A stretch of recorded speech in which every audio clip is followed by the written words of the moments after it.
अशाच ताज्या व महत्त्वाच्या घडामोडी जाणून घेण्यासाठी आमच्या शेतकरी वार्ता न्यूज MS-20 चॅनलला लाईक, सबस्क्राईब व शेअर करा।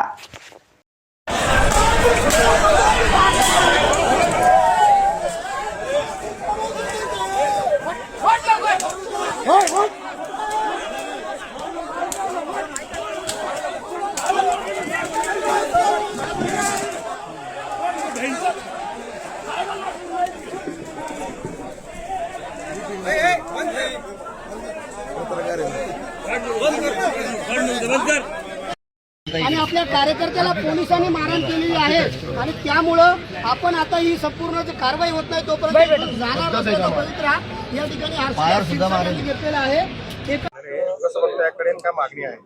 आमची मागणी आहे की जोपर्यंत संबंधित पोलिसांवर देशमुखांवर कारवाई होत नाही तोपर्यंत आम्ही इथून कुठे चालणार नाही। तुम्ही बघू शकता सगळे उमेदवार असतील आणि सगळे त्यांचे प्रतिनिधी असतील, सगळ्या पक्षाचे इथे बसलेले आहेत। 50 जणांनी त्यांना खाली पडून मारलं, त्यांना डोक्यावर मारलं, लाठीचार्ज केला, त्यांच्यावर बिनकारण केलाय। जेव्हा त्यांच्या गळ्यात ID येते तर चोरी करायला आलेत ना, प्रतिनिधी म्हणून आलेत ना ते कोणाचे।